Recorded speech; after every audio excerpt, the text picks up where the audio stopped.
Boa noite a todos, juntos mais uma quinta-feira, dando continuidade aos nossos estudos rápidos do Livro dos Espíritos. Nós que estamos estudando a parte terceira do Livro dos Espíritos, que fala sobre as leis morais. Ontem nós iniciamos o capítulo 2, que vem falar da lei de adoração, e estamos no subtítulo apresentado por Kardec, o objetivo da adoração. Vamos dar continuidade. Na questão 651, Kardec vai perguntar: terá havido povos destituídos de todo sentimento de adoração? Não, que nunca houve povos de ateus. Todos compreendem que, acima de tudo, há um ente supremo. Mesmo hoje, quando o consumismo graça, né, vamos dizer assim, quando se diz que o materialismo tem aumentado muito, principalmente nos povos mais civilizados, quais, por exemplo, os países que compõem a Europa, mesmo a América do Norte. Então, quando nós vemos crescer o número de ateus, de materialistas, ainda a maioria crê em alguma coisa. Seja um ser inteligente, seja um Deus personificado, enfim. A grande maioria dos homens expressa esse sentimento que, segundo os espíritos, está íncito em nós. Então, essa certeza da existência de um ser superior, segundo os espíritos, e nós vimos sobre isso lá na primeira parte do Livro dos Espíritos, isso está inscrito na nossa consciência. E é o que eles repetem agora, que nunca houve povos de ateus. Questão 652, Kardec pergunta: poder-se-á considerar a lei natural como fonte originária da adoração?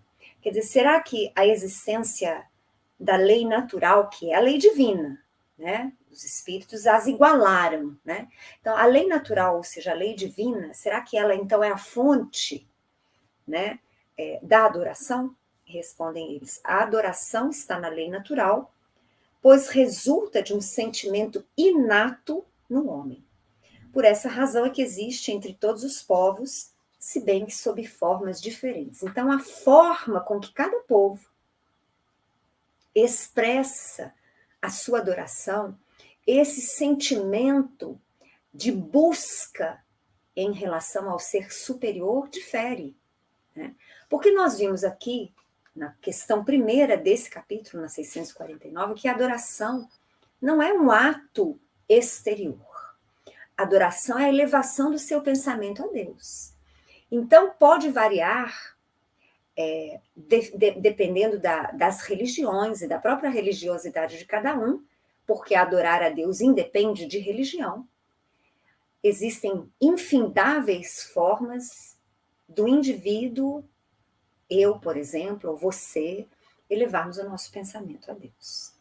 Bom, e aí, Kardec vai apresentar mais uma temática dentro dessa lei de adoração, fazendo questões, né, sobre a adoração exterior. Na questão 653, ele vai perguntar: precisa de manifestações exteriores a adoração? Respondem os espíritos: a adoração verdadeira é do coração.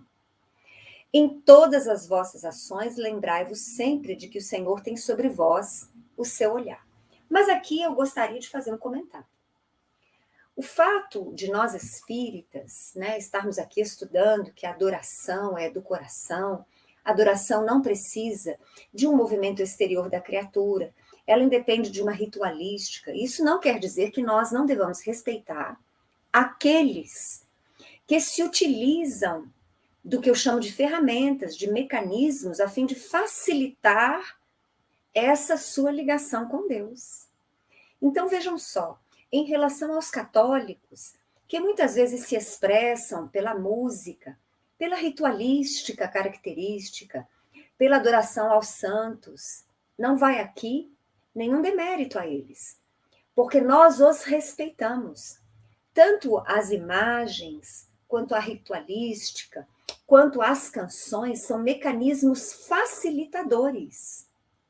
para aqueles católicos, para que eles possam elevar o seu pensamento a Deus.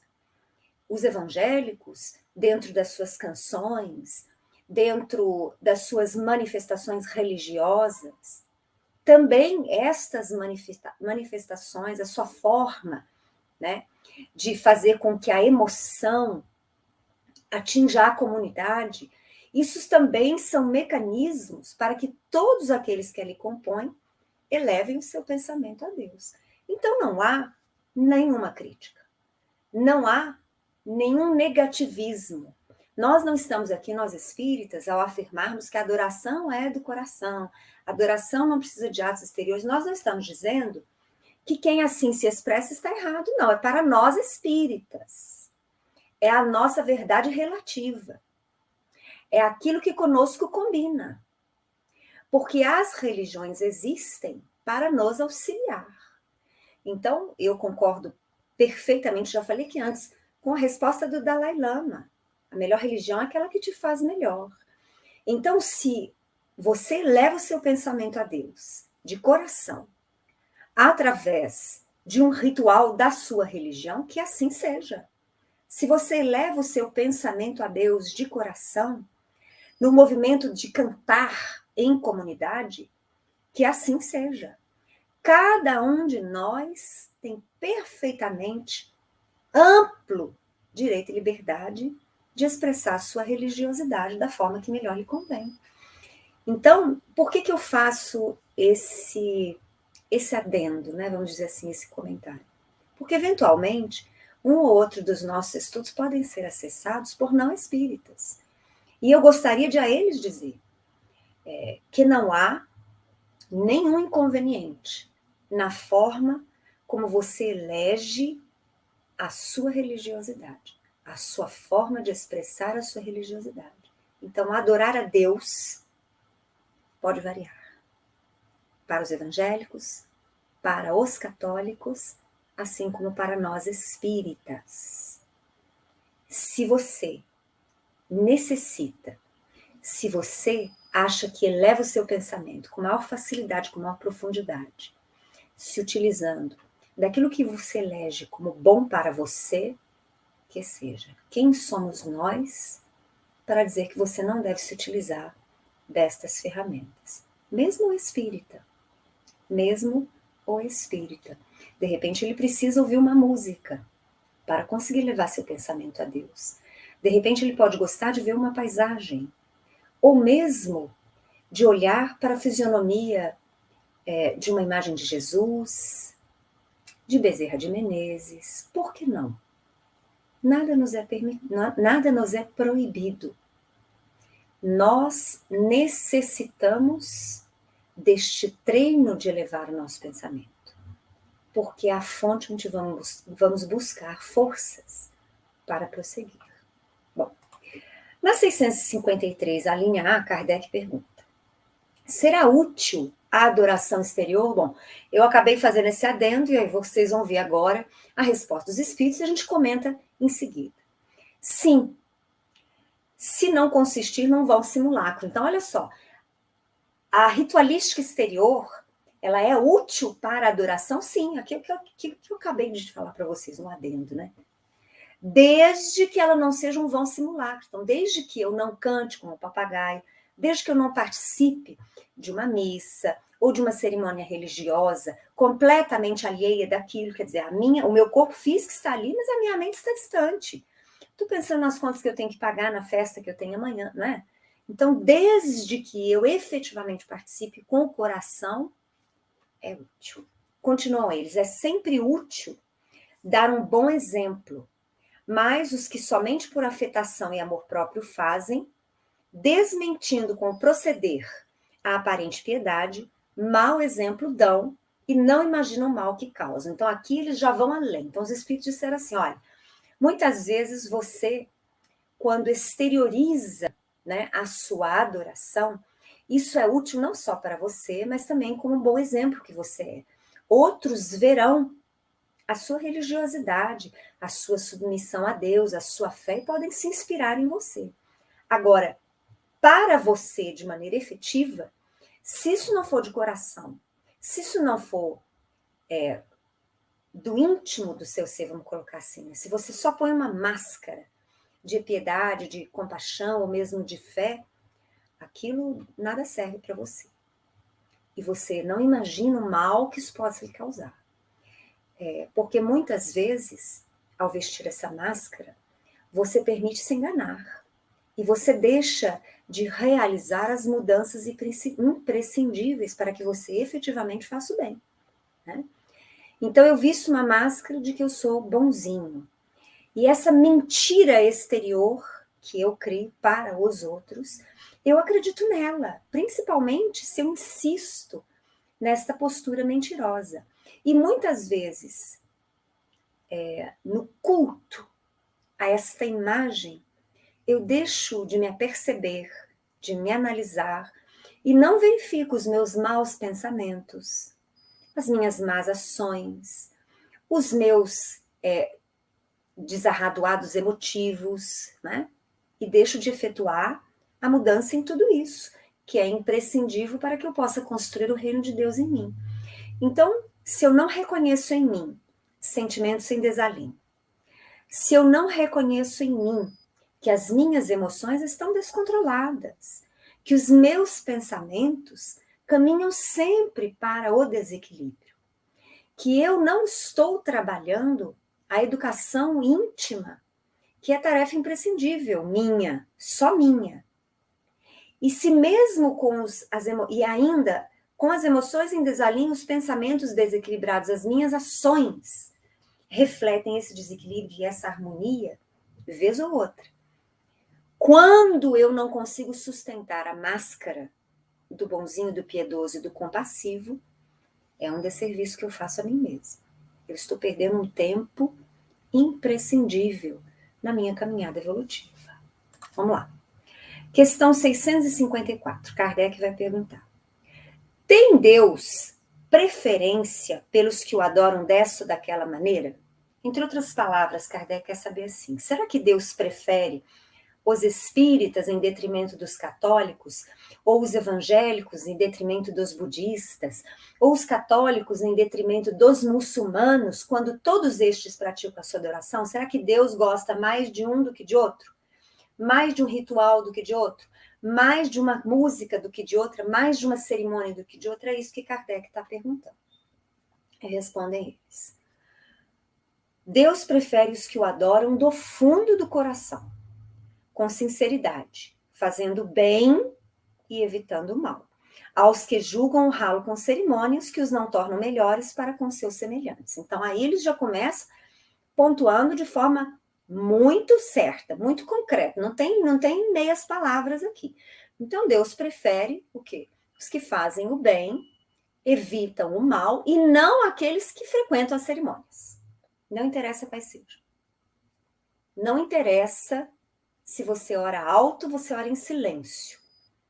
Deus prefere aquele que o adora do fundo de seu coração e pratica o bem, evitando o mal, ou seja, a fé com obras. Continuam eles: todos os homens são irmãos e filhos de Deus. Ele atrai a si todos os que lhe obedecem às leis, qualquer que seja a forma, sob que as exprimam. Qual a lei maior elegida por Jesus? Amar a Deus sobre todas as coisas e ao próximo como a si mesmo. Para mim, amar ao próximo, eu preciso fazer o bem e ser útil. Nós vimos isso algumas questões atrás. Então, não é só a caridade. Porque senão a gente pode achar só a caridade material é o suficiente. Então, os espíritos já dizem que não é só a caridade. Nem a material e nem só a moral. Você precisa ser útil.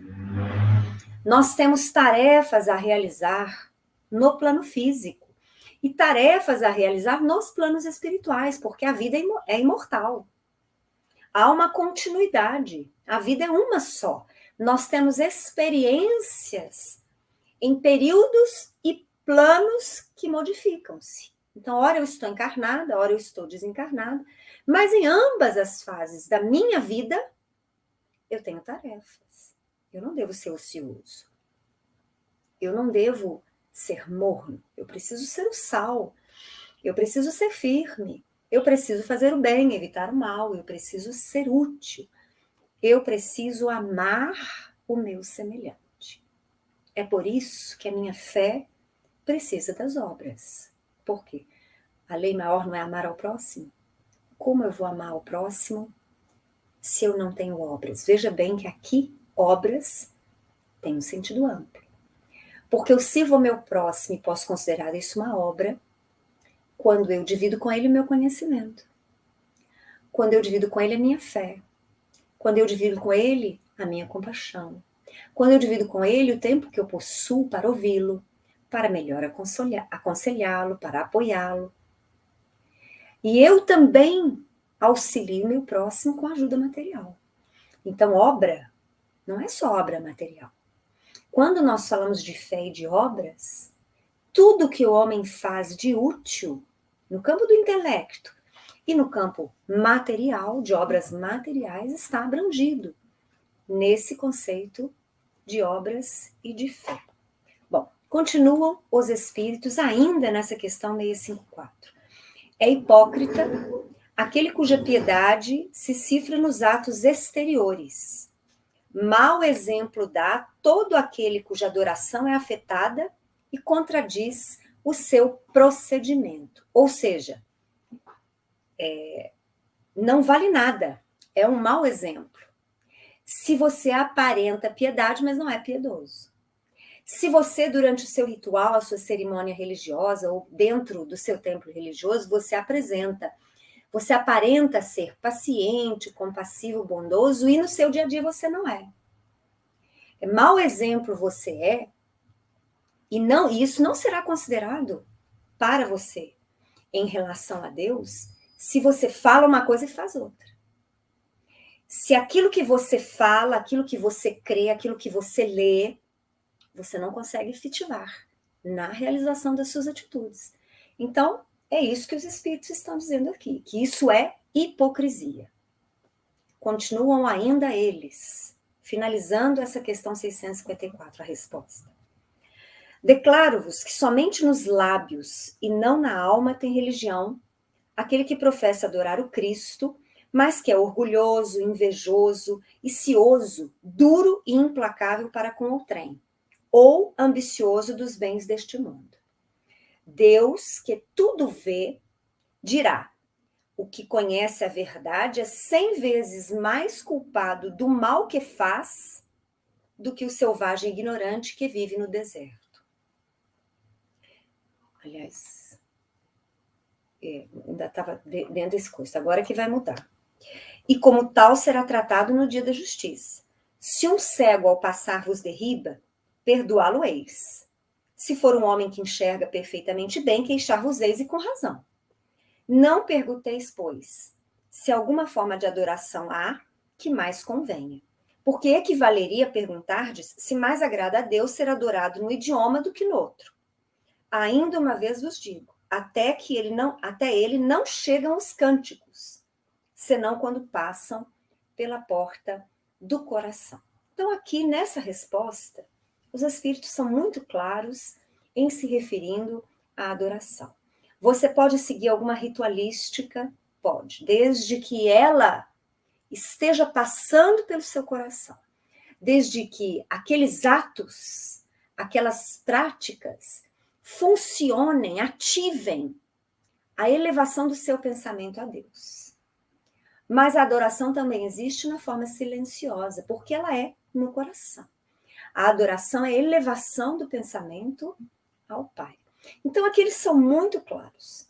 Todo aquele que diz uma coisa e faz outra é hipócrita. Todo aquele que acha que participar da ritualística lhe basta, está errado. Está redondamente enganado. A sua fé tem que ser permeada das obras.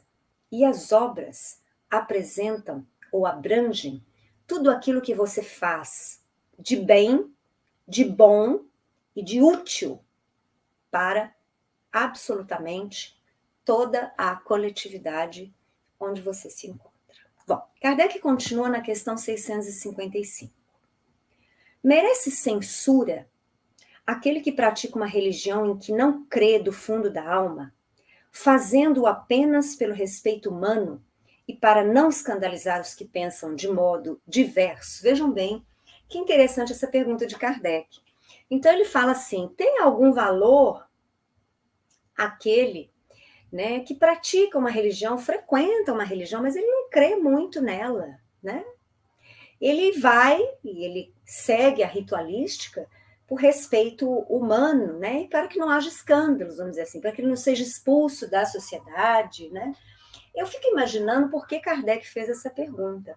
Talvez já nessa época ele já estivesse sentindo, né, o início do preconceito que os espíritas iniciais sofreram por parte das religiões dominantes na Europa em meados do século XIX, quando a codificação foi iniciada. Então, se no princípio Kardec pensava que todos estes esclarecimentos prestados pelos espíritos pudessem servir a todas as religiões, porque ela era, para Kardec, no início, uma ciência filosófica, né? Ou seja, ciência, filosofia. Ela poderia servir a todos os religiosos, independente da sua religião. Os católicos continuariam católicos, né? Os protestantes continuariam protestantes, os budistas, budistas, mas todos poderiam beber nos esclarecimentos que os espíritos estavam prestando. Então, Kardec pensava isso no início. Só que não foi isso que aconteceu, né? Então, talvez essa pergunta Kardec tenha feito porque ele já sentia como é que caminharia. Quer dizer, os espíritas, os que se dedicavam aos estudos espíritas, estavam sendo estigmatizados pelas igrejas, né? Estavam sendo proibidos de frequentar as igrejas católicas, os templos protestantes, né? Eram excomungados publicamente. Então, talvez Kardec, já sentindo o início deste preconceito, dessa exclusão, ou intuitivamente antevendo que isso viria a acontecer no século XIX, ele já pergunta, né? Mas e se você continuar frequentando uma religião, mas não acreditar muito nela, né? Mas você só frequenta porque você não quer que haja um escândalo, né? Não quer que você seja expulso, né? O que os espíritos falam disso? E aí eles respondem. Nisso, como em muitas outras coisas, a intenção constitui a regra. Não procede mal aquele que, assim fazendo, só tem em vista respeitar as crenças de outrem. Procede melhor do que um que as ridicularize, porque então falta a caridade. Aquele, porém, que a pratique por interesse e por ambição, se torna desprezível aos olhos de Deus e dos homens. A Deus não podem agradar os que fingem humilhar-se diante dele, tão somente para granjear o aplauso dos homens. Eu acho que não precisa nem de comentário, né? O dizer dos espíritos é categórico, é firme. Se você está num ambiente religioso, mesmo que não creia em todos aqueles preceitos, porque você respeita, às vezes, a sua família, a sua parentela, você não quer magoá-los. Eu já tive vários alunos lá no Cefacis, que a família não sabia que eles iam lá. E não podia saber, em geral, famílias de evangélicos, mas às vezes famílias de católicos também. E eu estou falando de buscadores, né, de alunos que participaram lá dos nossos estudos, né, às vezes adultos já, inteligentes, mas que compreendendo os limites da sua família, não podiam declarar-se abertamente espíritas, porque isso magoaria profundamente o pai, a mãe, os irmãos, os tios, as tias. Então, muitas vezes eles iam questionar, isso é um problema? E eu dizia assim, olha, para mim não é problema nenhum, porque tudo é uma questão de intenção. Você não está fazendo mal, você está fazendo uma busca que é sua, do seu coração. Você não precisa sair batendo no peito, né? Existem tarefas e tarefas, né? Existe aquele que é chamado a declarar-se espírita, como exemplo, e existe aquela tarefa daquele que silenciosamente vai agir como espírita, amparando os não espíritas na sua casa. Então, você que diz como você se sente, o que a sua consciência lhe diz. Então, o espiritismo não tem regras absolutas. Eu posso ir lá no centro espírita Mas e a missa no domingo? Porque eu adoro o ritual da missa. Eu fui criada na Igreja Católica, eu sinto muita falta, né, das falas, de todos aqueles rituais, das músicas. Isso é errado? Não. Seria errado por quê? Errado é você dizer-se crente em Jesus e não pensar como ele orienta a pensar e não agir como ele exemplificou a agir. Então, isso é que é o errado. Agora, as suas escolhas dentro do Espiritismo são absolutamente livres. Você pode ir onde você quiser, dentro daquela lição que Paulo disse, né? Tudo me é lícito, mas nem tudo me convém. Então, eu é que vou estar fazendo a análise daquilo que eu sou chamado a viver, daquilo que eu sou chamado a dar de respostas para o mundo. E é em cima disso que virá a avaliação da minha consciência. Não há um Deus julgador, nós já falamos isso várias vezes. Então ninguém precisa ficar preocupado de seguir regras no Espiritismo. A regra é manter-se fiel a Jesus. Bom, e aí, nessa questão 655, agora passamos para a última questão desse subtítulo Adoração Exterior, que é a 656, na qual Kardec pergunta: a adoração individual será preferível à adoração em comum? Entre outras palavras, será que é preferível a Deus eu elevar o meu pensamento sozinho, em silêncio, ou será que é preferível elevar o meu pensamento a Deus junto de uma coletividade, de um grupo?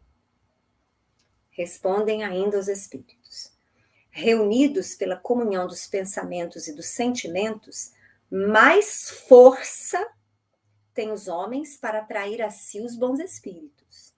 O mesmo se dá quando se reúnem para adorar a Deus. Não creiais, todavia, que menos valiosa seja a adoração particular, pois que cada um pode adorar a Deus pensando nele. Nós vivemos isso. Nós estamos há mais de 1 ano e meio sem participarmos de reuniões públicas no Centro Espírita Francisco de Assis, que é a nossa casa espírita aqui em Varginha. E nós vivemos isso. Quer dizer, neste mais de 1 ano e meio, nós estamos, a princípio, adorando a Deus em particular. Estamos elevando os nossos pensamentos conosco. Nós, conosco mesmo. Porque não estamos podendo dividir sentimentos e adoração com o nosso grupo de companheiros religiosos. Mas quando nós podíamos nos reunir, isto também tem importância muita. É como um acúmulo de várias forças individuais. Mas quando eu não posso reunir-me num grupo grande, a minha força individual também tem a sua importância grande também. Então, veja só, é por isso que muitos de nós, muitas vezes pedimos, vamos orar por tal fato, por tal coisa, porque há uma força do conjunto. Mas isso não desmerece a força individual que cada um de nós possui e desenvolve no elevar o seu pensamento a Deus. E aí aqui nós vamos parar, o nosso horário acabou, né? Na semana que vem, na terça-feira, a gente volta dando continuidade ao nosso estudo, meia hora a cada dia, terça, quarta e quinta, e a gente vai passar então para o subtítulo Vida Contemplativa, ainda dentro deste capítulo 2, que fala sobre a lei de adoração e que faz parte da terceira parte do Livro dos Espíritos, que é o estudo das leis morais. Eu aguardo vocês na terça-feira. Agradeço a presença da Denise, do Carlos, do Antônio, da Eliana. O Antônio colocou assim, turminha do Francisco de Assis. A nossa turminha, Antônio, é grande. Nós nos surpreenderíamos se pudéssemos contar nos dedos quanto a nossa turma é grande nos vários planos da vida.